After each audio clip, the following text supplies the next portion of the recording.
Hello and welcome to Kent Tonight, live here on KMTV. I'm Chloe Brewster and here are your top stories on Monday the 23rd of March. Killed in the line of duty. Tributes for Tonbridge police officer killed and another seriously injured at work. And I'm here outside Tonbridge police station to give you all the latest live. And Botox, sweat and tears. Sittingbourne woman out to raise awareness for a condition that has left her without work for months. Showering multiple times a day is actually worse for you than it is good. You're drying out your skin. There's so many more complications to it. I've ended up with cracked skin all over me because of the amount I shower. And finally, sub-zero steps. Broadstairs man completes Arctic Ultra Marathon to raise money for Kent SEND schools. I'd be lying if I was to say that there wasn't a few tears throughout the challenge. It does get quite testing, and you just really got to push through.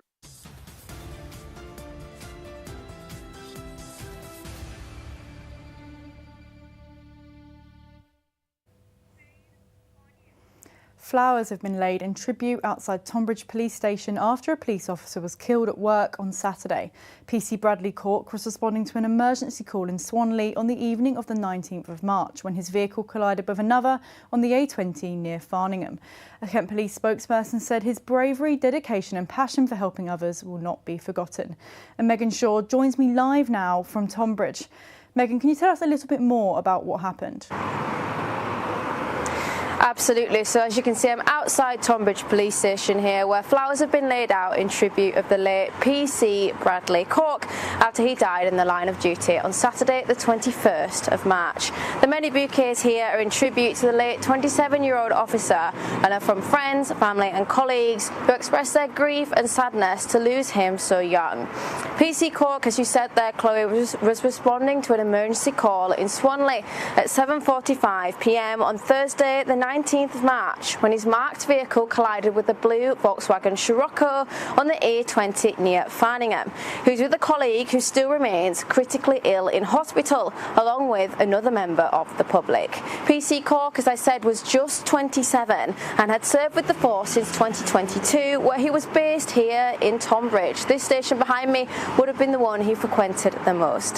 Kent Police are still appealing for anyone with dashcam footage of the collision to get in contact as the investigation continues. Thank you, Megan. And what have people sort of said about his death? So there's been an outpouring of tributes across the county, particularly in West Kent here where he served. And these flowers behind me, they're just a snapshot of that, as hundreds of tributes have flooded in through social media. Flowers have also been left at the side of the A20 where the crash occurred, but Kent Police have since requested that tributes are just left outside this station, both for public safety and to allow the officers to be able to look after them. A Kent Police spokesperson said that Bradley selflessly gave up his life while trying to save the lives of others who were in danger. His bravery, dedication and passion for helping others will not be forgotten. Additionally, Neil Menny, chair of the Kent Police Federation, said that this sad incident serves as a horrific example of the risks police officers face and how police officers can sadly make the ultimate sacrifice as they strive to keep the public safe.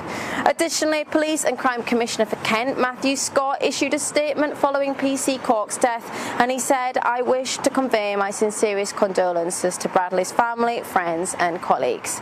The MP where the incident took place, that's Laura Trott for Sevenoaks, Swanley and Dartford Villagers, said, "This is incredibly sad news and my thoughts and prayers are with Bradley's family, friends and colleagues at Kent Police, who I know will all be devastated." Thanks, Megan. I know you've been there for a good few hours now. Can you just describe to me what you've seen there, a little bit about what the tributes have been saying? Absolutely. I'm sure you've seen images on the screen there of the sheer volume of flowers that have been laid out for Bradley. While I've been here setting up and preparing, I've seen police officers come out the station to kind of pay respect and condolences for Bradley. A lot of the tributes are quite emotional. You can tell they're from colleagues who'd worked with him a long time, as well as friends and family, and you really can see the kind of the devastation, I mean, among Tonbridge to have lost PC Cork so young. Thank you so much. Now, a woman who stabbed her friend in Folkestone has avoided time in prison after receiving a suspended prison sentence. Roxanne Sweeney attacked Louis Barnes after Boxing Day celebrations in 2023 turned violent. Our reporter Finn McDermott joins me now to tell me more about the story. So Finn, tell me a little bit about the night of the stabbing. Absolutely. First of all, I'd like to start by just warning the audience this story does contain themes of a violent nature and may be unsuitable for some of our younger viewers out there. And as you say, Sweeney stabbed Mr. Barnes back in 2023 on New Year's Eve, causing significant injury. In fact, after the injury, Mr. Barnes had to have his spleen removed in an emergency operation. According to the court, Sweeney had originally tried to convince the police that it was her friend's injuries were self-inflicted. Mr. Barnes had been staying at Sweeney's Rendezvous Street flat, and after these celebrations, the mood was said to have turned sinister. We can see a picture now of the blade that was used. Apparently, there was a row between the two over the phone, and Mr. Barnes waited at Sweeney's home, intended to speak with her in person. She arrived reportedly angry, and during a row held up the large red kitchen knife that you can see in the photo there that has a 7.5-inch blade. Gosh, so can you tell us a little bit more about how the court case actually unfolded? Absolutely. So Sweeney's official charge was wounding with intent, and she offered a guilty plea to the lesser charge of unlawful wounding before trial in last October, which was originally rejected by the Crown Prosecution Service. She was later acquitted of the more serious charge and convicted of unlawful wounding. Now, this carries a maximum of 5 years in prison. They were told in court that jurors heard no explanation as to why she was turned on her friend.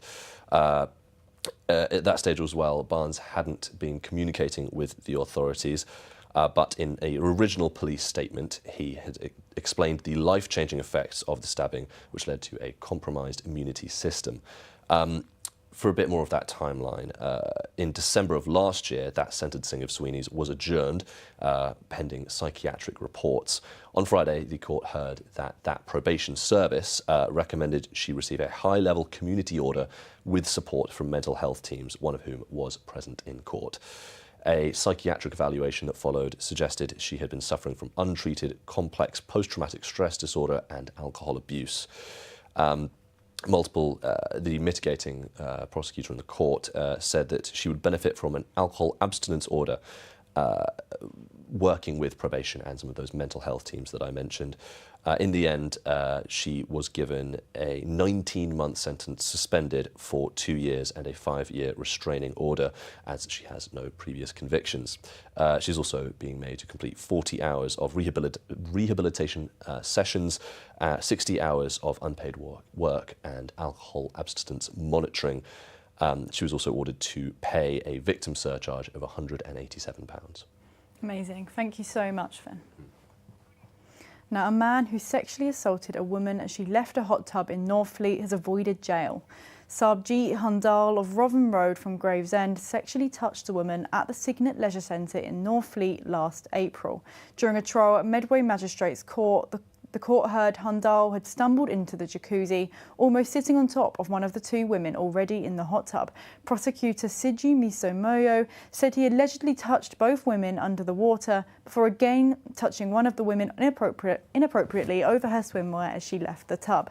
Footage of the incident was shown to the court, and Hundal was later found guilty and handed a 26-week sentence, suspended for 24 months. And now, district and borough councils across Kent have shown support for Kent Online's Blue Badge Battle campaign. Kent Online's Blue Badge Battle was the support of all 18 Kent MPs, Medway Council and over 2,200 people who've signed the petition to urge Kent County Council to consider a new scheme. KCC leader Lyndon Kemcaran says that the authority will not introduce a new scheme, however, over concerns it could intensify pressure on parking spaces. In the past, the authority has suggested district and borough councils should act instead, saying concessionary local parking schemes are their responsibility. We spoke to a man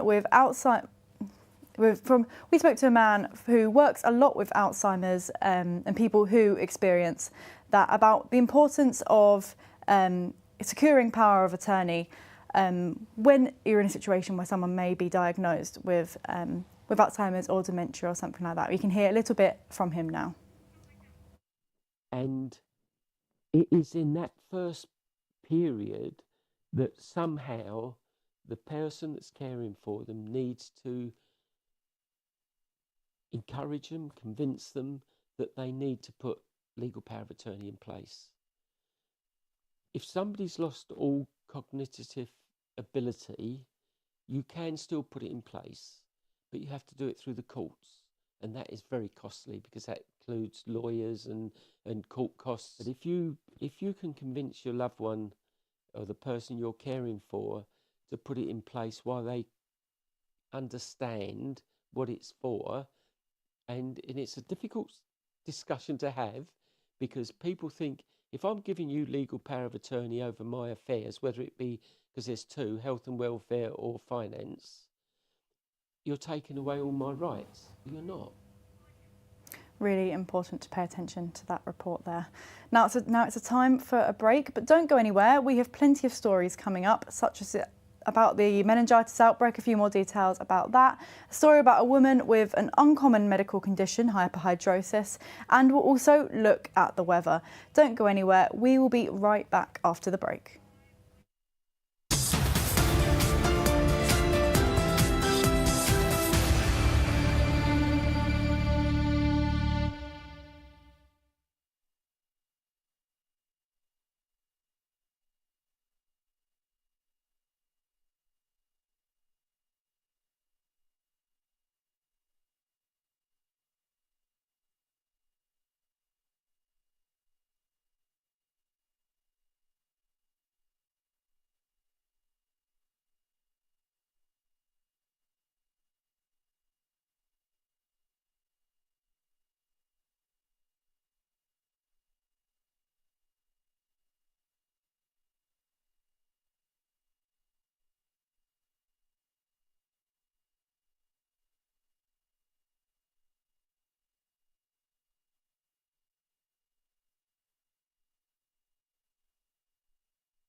Hello and welcome back to Kent Tonight, live here on KMTV.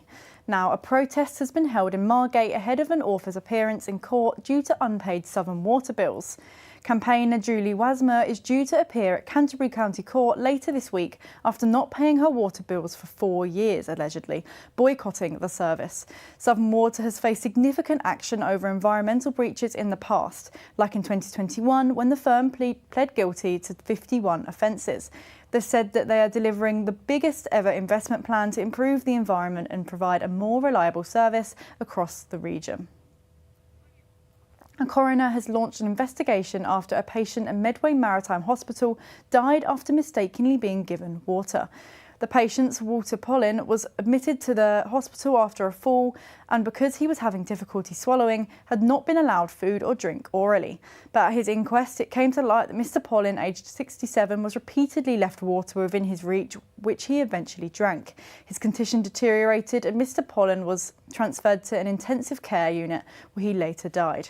Jonathan Wade, the former interim chief executive of Medway NHS Foundation Trust, has since apologised. A woman from Sittingbourne is calling for greater awareness for her sweating condition that she says has ruined her 20s. Freya, who lives in Tainham, has hyperhidrosis, which means she perspires excessively and cannot work, leave the house or enjoy hot weather because of it. She's set to receive Botox treatment and says without it, her condition is debilitating. But the wait is excruciating. Megan Shaw went down to meet her. You might be counting down the days to shorter nights and warmer evenings.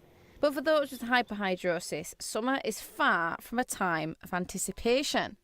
Now, it's a very mild day today in Tainham, 14 degrees, clear skies and lots of sun. And this morning I was really happy to leave my coat behind and just wear this white shirt. And I didn't really think too much about these choices that I made. But for Freya, whose condition is so debilitating, these are luxuries that are simply not an option. Look at all my lovely clothes that I'm going to be able to wear, even like shirts. Like, you'd think this is dark green, I can wear this. You can't because it goes into your underarm. Freya's condition causes chronic and excessive sweating, which started after she was prescribed sertraline for her borderline personality disorder in 2019. Now, after trying various creams and tablets to get her hyperhidrosis under control, she's waiting for a Botox clinic to be able to administer treatment that would temporarily block the nerves that stimulate sweat glands. But the battle is not yet over. I have a pile of old shirts that I keep under my armpits. If I'm just at home, which is usually all the time, I'll put an old shirt under my armpits so that it doesn't run down my arms. I can't go and get tattooed anymore because I don't want to sweat on my tattoo artist. It's a hygiene thing as well, you know. As much as I shower multiple times a day, it makes no difference. And showering multiple times a day is actually worse for you than it is good. You're drying out your skin. There's so many more complications to it. I've ended up with cracked skin all over me because of the amount I shower. And it doesn't change anything. Temperature, I cannot go out in summer. Winter, I can put loads of layers on, I can cover it up just fine. I'm still really uncomfortable and I'm really panicky about it, but I'm aware that people can't necessarily see it. In summer, what am I going to do? Freya's last job was working nights at Asda and hasn't been able to work for a while due to the severity of her condition. Despite being cleared to receive funding for the £400 twice yearly treatment, her life remains on hold until she's able to access this. Megan Shaw of KMTV in Tainham. And now the weather.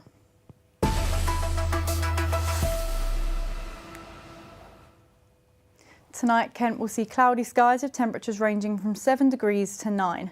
And then into tomorrow morning, you'll be able to see clear sun with hints of overcast, while a comfortable temperature of 11. And then looking into the afternoon, a temperature of 12 can be felt across the county. So we're missing the sun from last week. And then your outlook for the following days consists of 9 degrees on Wednesday, following a sunshine with a mix of showers, 7 degrees on Thursday, and lastly 10 degrees on Friday.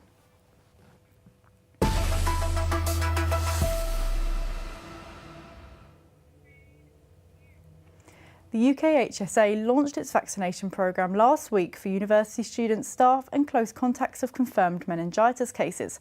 Those who visited or worked at Club Chemistry in Canterbury between the March 5th and March 15th, before the venue voluntarily closed, were also offered the vaccine. But yesterday, more than 8,000 people had received the vaccine, while over 12,100 had been given precautionary antibiotics. Our reporter Maisie Walker was in Canterbury today to receive the vaccine. She works in a University of Kent building in Medway and joins me now to share her experience. Now, Maisie, what was it like going today?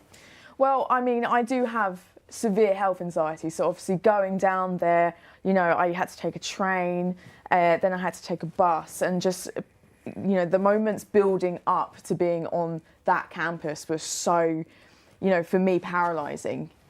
So I just, you know, was just trying to keep calm, keep still, you know, stay mindful and things like that. But I did find that the closer that I got to the Canterbury campus, as you can see on the screen now, the more kind of dissociated I got. But as soon as I got there, honestly, I was like, oh, I'm so silly. Like, I'm getting myself so worked up over nothing, because there was nobody there. It was basically like a ghost town. There was nobody in, you know, queuing up or anything like that. It was literally straight in, straight out.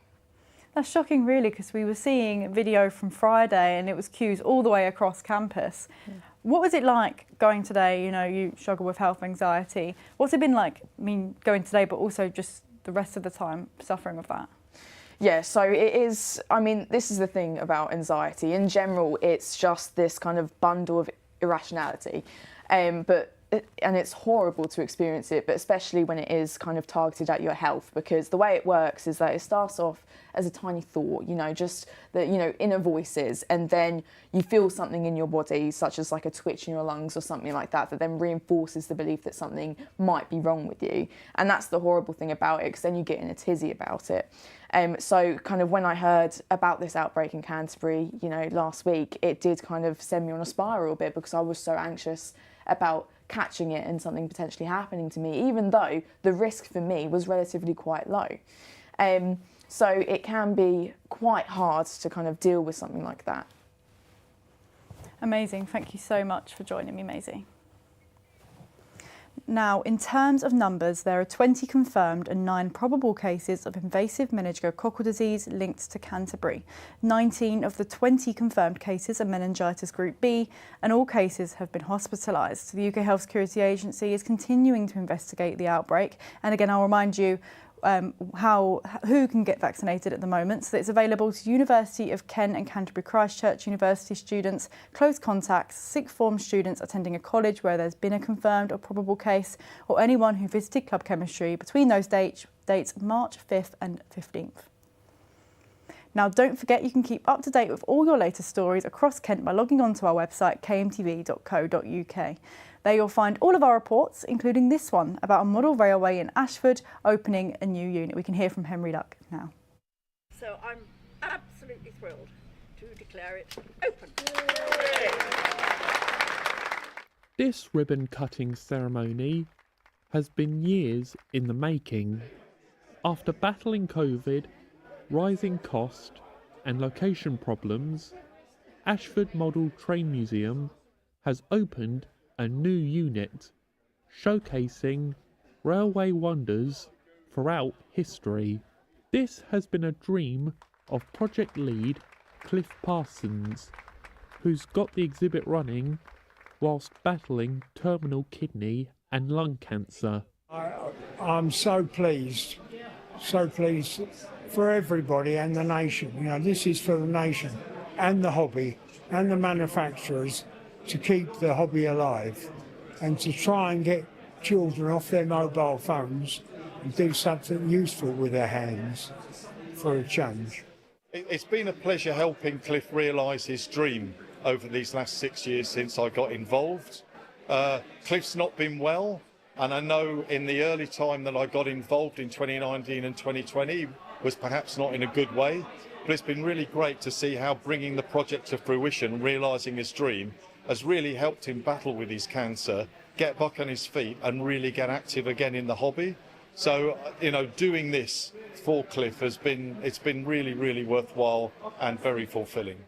The Mayor of Ashford was also in attendance to witness the grand opening. I think, as I said earlier, I think God's got Cliff's back because there's limitless room for expansion here. So as this wonderful education centre grows, I think it's in the right place. So good luck to them all. It's a marvellous project. It is an education centre. It's so much more than just a railway exhibition. The passion for model trains also goes beyond this celebration, proving the hobby is far from running out of steam.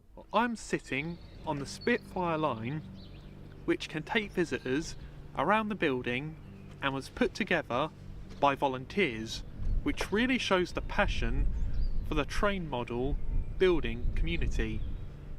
Henry Luck for KMTV in Ashford.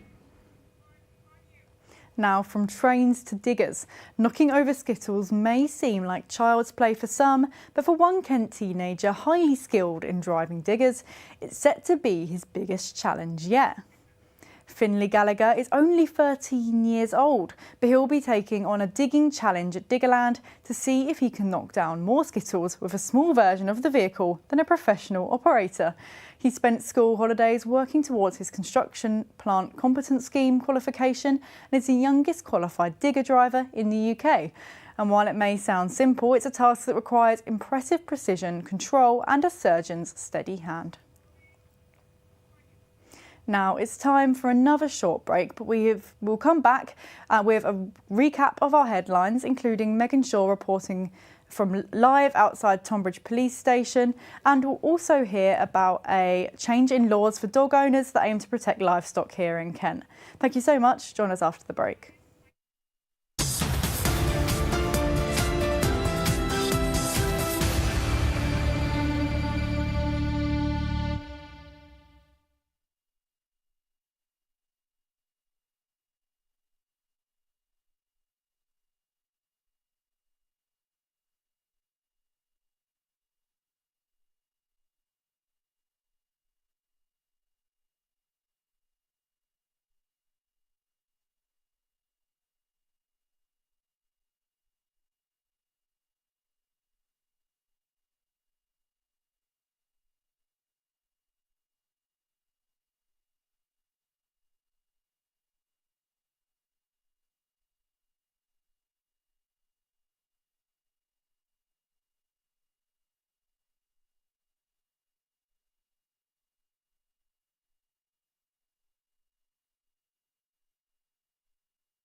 Hello and welcome to Kent Tonight, live here on KMTV.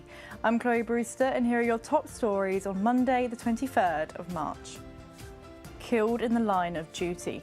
Tributes for Tonbridge police officer killed and another seriously injured at work. And I'm here outside Tonbridge police station to give you all the latest live. And Botox, sweat and tears.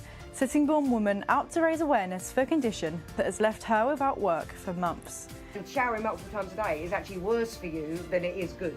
You're drying out your skin. There's so many more complications to it. I've ended up with cracked skin all over me because of the amount I shower.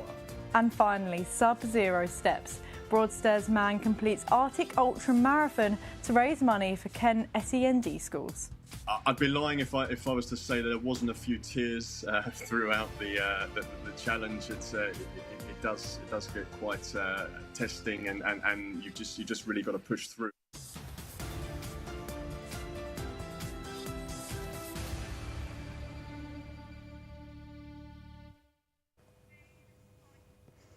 Flowers have been laid in tribute outside Tonbridge police station after a police officer was killed at work on Saturday. PC Bradley Cork was responding to an emergency call in Swanley on the evening of the 19th of March when his vehicle collided with another on the A20 near Farningham. A Kent police spokesperson said his bravery, dedication and passion for helping others will not be forgotten. And Megan Shaw joins me live from Tonbridge now. Now, Megan, what else can you tell me about what happened here? Absolutely. So I'm outside Tonbridge police station where flowers have been laid out in tribute of the late PC Bradley Cork after he died in the line of duty on Saturday the 21st of March. The many bouquets laid out in tribute here to the 27-year-old officer are from friends and family and colleagues who expressed grief and sadness to see him go so young. PC Cork was responding to an emergency call in Swanley at 7:45 p.m. on Thursday the 19th of March when his marked police vehicle collided with a blue Volkswagen Scirocco on the A20 near Farningham. He was with a colleague who still remains critically ill in hospital, along with another member of the public. PC Cork, as I said, was only 27 and had served in the forces since 2021, where he was based here in Tonbridge. So that police station behind me would have been the one that he frequented the most often.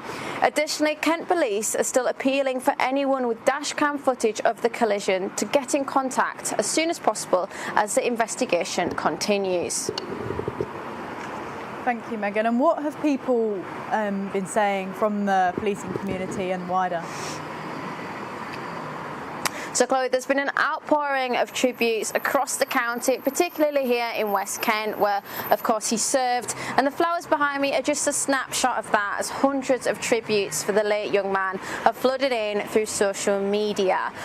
One of the latest has been from Nathan Cork, who took to social media to pay tribute to his brother. He said, "RIP to my hero, my brother, who died in a tragic car incident the other day. He was a beloved Brighton fan. We had season ticket for 14 years. We went to mostly every away game possible too." In response, the Premier League Football Club replied saying, "We are so sorry for your loss, Nathan. Everyone at the Albion is thinking of you and your family at this difficult time." Today, the Kent Police held a 2-minute silence in respect and memory of the late PC, and a spokesperson said that Bradley selflessly gave up his life while trying to save the lives of others who were in danger. His bravery, dedication and passion for helping others will not be forgotten. Meanwhile, the Police Remembrance Trust entered him into the UK Police Roll of Honour on behalf of the nation. It said, "Our thoughts are with Bradley's loved ones, friends and colleagues at this difficult time." Thank you so much, Megan, for bringing us that story. It's certainly a truly tragic one. Now, a man from Folkestone whose mum remains jailed in Iran has criticised the government for abandoning her in a war zone. Joe Bennett is pictured here on the Leas in Folkestone with his mum, Lindsay Foreman, and her partner, Craig Foreman. Craig has spoken from prison for the first time since being jailed for 10 years in Iran for alleged spying, saying he feels let down, alone and completely frustrated with how their situation is being handled. Bennett has said his mother is in pieces, calling their detention a slow-motion destruction. The RSPCA is reminding dog owners here in Kent and across the county of the importance of keeping their pets under control around farm animals, with new laws on the way. These new laws give the police stronger powers to investigate suspected incidents and expand the scope of existing legislation. We spoke to the head of public affairs, David Bowles, all about the new laws and how pet owners can make sure they're following the rules. So can you tell me a little bit about what these legislation changes mean for dog owners? Yeah, so the legislative changes that came into effect last week means that any dog owners who are walking their dogs on farmland where there are sheep or alpacas, they have to be very careful that their dog doesn't get out of control and start to annoy or attack the farm animals that are in the field. And the RSPCA is today welcoming this legislation because it gives greater protection for farmers and for animals. But also we are saying to dog owners, be careful when you're walking your dog in these areas. Make sure that the dog is fully trained if you're giving it off the lead, and also take precautions to make sure that the dog does not worry any livestock. So what kind of powers will the police now be able to use against dog owners? Yeah, so the police have increased powers as a result of this legislation. The most important is that they are able to seize any dog which is worrying sheep or any other farm animals. And that could mean that they will take that into possession immediately. And that obviously, if you are a dog owner, that could mean that they will seize your dog if your dog has escaped from your back garden, or indeed if you're walking your dog but the dog is not under control. So they have additional powers now to seize animals. Is this more necessary at the moment because of the season? There are more animals being born. What animals could be at risk if someone lets their dog off a leash? So the main animals that are traditionally worried and killed by dogs are obviously sheep, and we are now into the main lambing season. So the legislation coming into effect last week is very timely because it should give farmers more protection to protect their lambs. And we know that thousands of sheep and lambs are killed by out-of-control dogs every year. Obviously, that is not just an animal welfare problem, that's also a problem for farmers' sustainability and commercial viability. Do you think the general public grasp, the severity of this issue when it comes to how the livestock are affected and how important it is to keep your dog on a leash when livestock is around? So I think that most dog owners are responsible, but when they go out into the countryside and they think, well, now I can take my dog off a lead, it can have the freedom to do what it wants. If that dog is not behaviourally well trained, then of course it won't respond to commands to come back. If it starts to chase people or indeed any other animal, Kent has a lot of livestock, including alpaca, llamas, sheep, cattle, and all of those are protected by this new legislation. So it's really about making sure that dog owners, when they go out, particularly into the countryside, and enjoy this new great hot weather that we're having at the moment, that they think about other people and other animals in the areas that they are, particularly if they're going to take the dog off the lead. And that's what we would strongly urge dog owners to do, to act responsibly. Thank you so much. That was David Bowles there from the RSPCA. Next, a skater from Ashford has come out to criticise a local skate park, saying the rough surface of the park is giving children nasty injuries. Coaches have said children as young as 5 are suffering nasty skin injuries caused by the rough ground at Stour Centre Skate Park in Ashford. The skate park is maintained by Ashford Borough Council, which say they're aware of the current concerns and that inspections found the area safe for residents to use. But local skater Shusanta Ray disagrees. He's been a familiar face at the venue for more than 10 years, but says some are now vowing to never return due to its condition. He showed our reporter some of the issues there at the skate park. Just going to go down this ramp to show you guys how hazardous the surface is. So as you can see, my sleeves are completely fine. I'm going to go down and then try to fall on my hands to demonstrate you guys.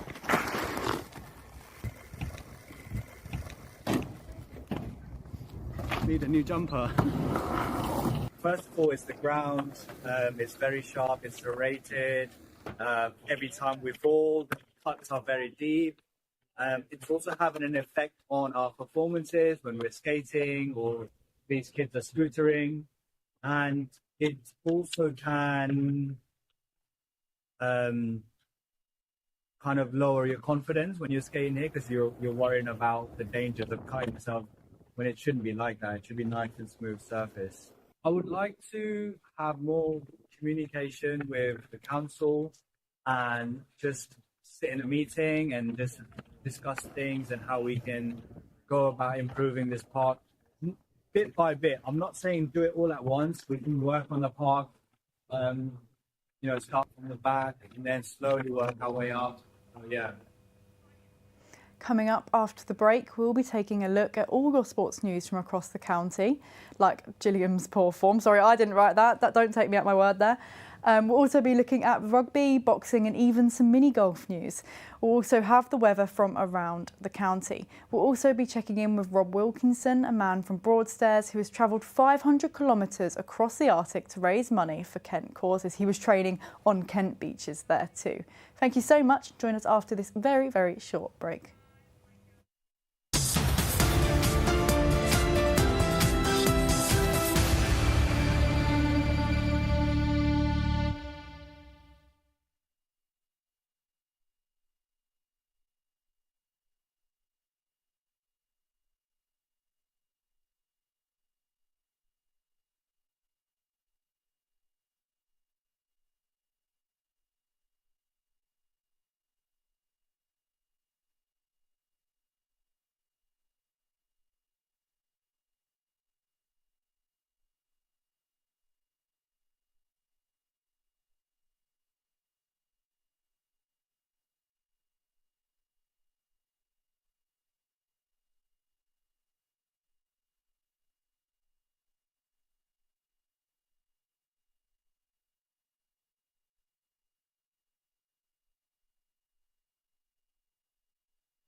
Hello and welcome back to Kent Tonight, live here on KMTV.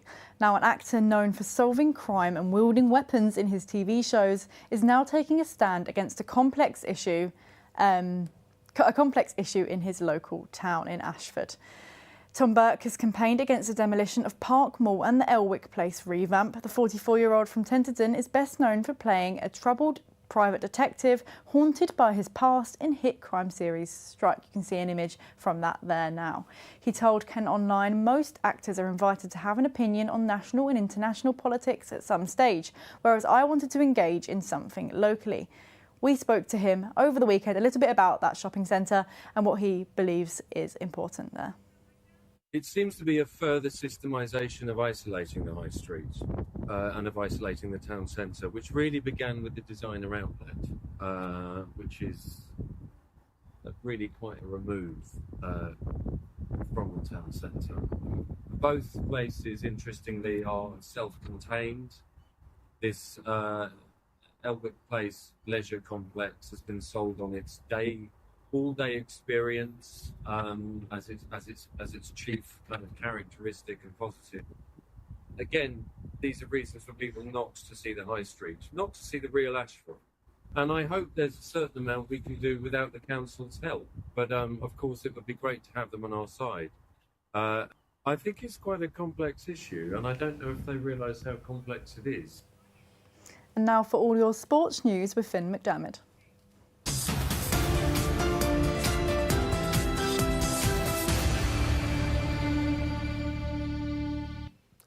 Well, starting us off, and Gillingham's own Bradley Dack is still backing his manager, Gareth Ainsworth, after losing 2-1 to Bristol Rovers. After the game, Dack said the manager has always said it's a 2-year plan. I know he would have liked to have been more successful this season, but the midfielder was left questioning his teammates' character, passion and desire after the home performance, and I think we have to start questioning each other in the football team. On other news, they'll be visiting Broadfield Stadium away. They'll be chasing a win against Crawley Town on this Saturday. We can hear a little bit more from Dack now. Well, I think we have to start questioning each other in the football team. Question each other's character, passion, desire, heart, whether we want to win enough. All them things make a successful team, and at the minute we don't have that. So again, everyone needs to look at themselves in the mirror and ask that question of themselves. And if they don't, then more for them, they won't be in the game very long. Heading east across the coast now, and the Herne Bay chairman Matt Barman is confident they'll appoint their new manager in the next few weeks after Liam Friend's dismissal as player manager. Barman said, obviously, we're managerless at the moment, so that'll get addressed. We hope to get that rectified in the next couple of weeks. Then he'll have his own assessment and his own ideas. But this is what he had to say about the dismissal. I like Liam and have got plenty of time for him as a person, but results spoke for themselves and a decision was made. It just didn't work out for him, unfortunately. The Bay's next upcoming fixture is Sevenoaks Town, a big game for their league position. Next to rugby, and Medway fought back to secure a 32-14 bonus point victory over Shelford in the Regional Ones at Priestfields.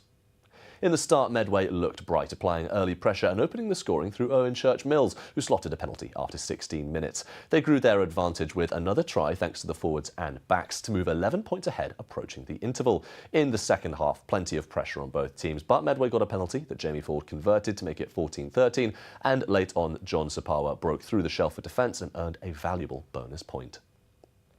The Juddians scored 7 tries but still ended up losing a 53-48 league defeat. The teams both had 8 touchdowns in the first half, but once the defensive line was broken, both struggled to prevent damage. Tykes stuck first due to their left winger scoring his first of 4 tries. After 15 minutes, the Leeds Tykes went back at it to make it 14-5. 2 quick bursts earned them a bonus point on the 22nd mark. In the second half, they extended their lead, but in the end, the score was as it stands. Next, a boxer, Curtis, aged 19, dominated all 8 rounds of his flyweight bout against Tasmanian Jemzi Kibazane.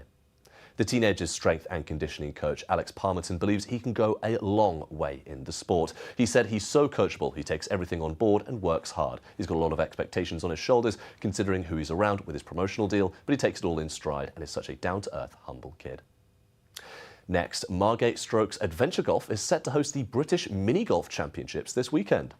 The course features a layout of water hazards, 3-tier greens, ramps, tunnels and chutes, all designed to test your mini-golf skills at the highest level. It also has Heartbreak Ridge, known as one of the most feared holes on the circuit, where a score of 7 is as likely as a hole in 1. And that's all the time we have for your sports news. See you soon.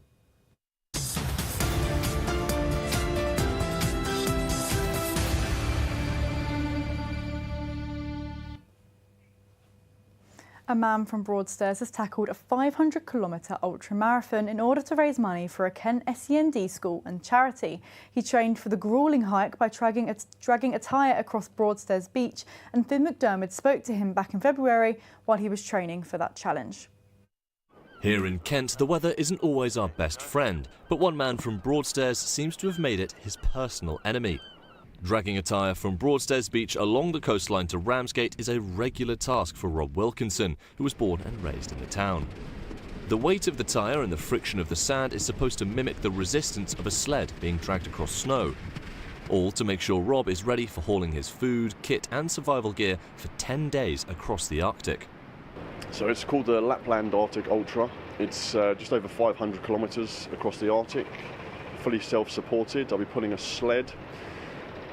It's going to be pretty chilly. They've told me to prepare for temperatures down to -40, which is no joke. Feels a bit like today, I think, but yeah, it's going to be interesting, that's for sure. As I said, I think it's just a combination of constantly pushing myself out of my comfort zone and seeing how far I can go. Rob's been told by others that the Lapland Arctic Ultra is quite a difficult challenge, but Rob has done others that he hopes will prepare him for the gruelling distance.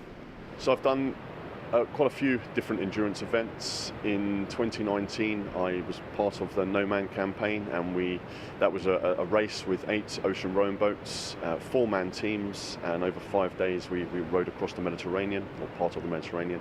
A couple of years ago I took part in something called the Fat Viking, and nothing to do with how I look. It was an ultra endurance bike ride on mountain bikes with fat tyres, hence the name. And I rode non-stop for 24 hours and 40 minutes, and that was pretty brutal.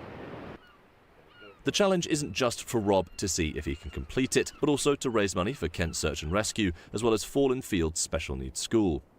When he heads off in March, temperatures will reach as low as -40 degrees, and he'll have to cover around 500 kilometres, which is equal to roughly 10 ultra-marathons back to back.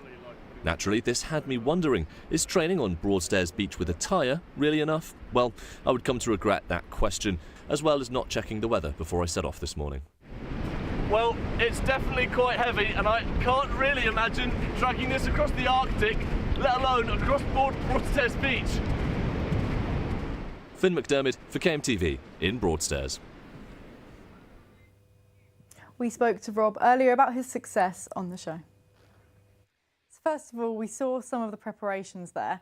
Can you tell us how it felt to cross the finish line after 500 kilometres across the Arctic? A relief. The race was touted as a 500 kilometres, but it was actually 511 in the end, and the last 11 kilometres were definitely the longest 11 of the whole event. We've definitely had some hotter weather here, but I know you were there in the freezing cold, -35 degrees. What does that feel like? Pretty chilly. It's obviously you're wearing the correct kit, and when you get going, you warm up, but no, it was very chilly, especially on the fingers. I've lost the feeling in the tips of my fingers, and I've got a bit of frost nip on the end of my nose. So you have to make sure that you're well covered up, and as soon as you stop, the big jackets go on and the big gloves, so that's you stay warm. Mm-hmm. And how does training with that tyre along the beach compare to the real thing then? It was good training. It was probably the best that I could simulate, but it's nothing like it in reality. It was. It's just difficult to say really. It was a good simulation, but it's nothing like the real thing. Mm-hmm. And where's the money that you raised through this challenge actually going? So it's going to be split 50-50 between Kent Search and Rescue and Fallen Fields Special Educational Needs School. Amazing. And what kind of things do they do? So Kent Search and Rescue, they are the helping the emergency services, the front line when people go missing in the area. I wanted to support a local charity, local to Kent, and they do an amazing job. And I thought it was quite apt for what I was doing, and also Fallen Fields supporting children with complex special educational needs down in Broadstairs in Kent. And I can imagine when it was getting really tough during that challenge, you were thinking about the money that was going to charity. How did that feel, knowing that you were doing a good thing? I'd be lying if I was to say that there wasn't a few tears throughout the challenge. It does get quite testing, and you just really got to push through, and that's kind of the reason why I do it. So making yourself accountable, not only to the charities but to the people that are supporting you along the way. It does give you that boost and that morale kick when you really need it. You've been watching Kent Tonight live here on KMTV. There's more news made just for Kent throughout the evening. Don't forget, you can always keep up to date with the latest news across your county by logging on to kmtv.co.uk. Thank you so much for joining me. Thank you very much, and goodbye.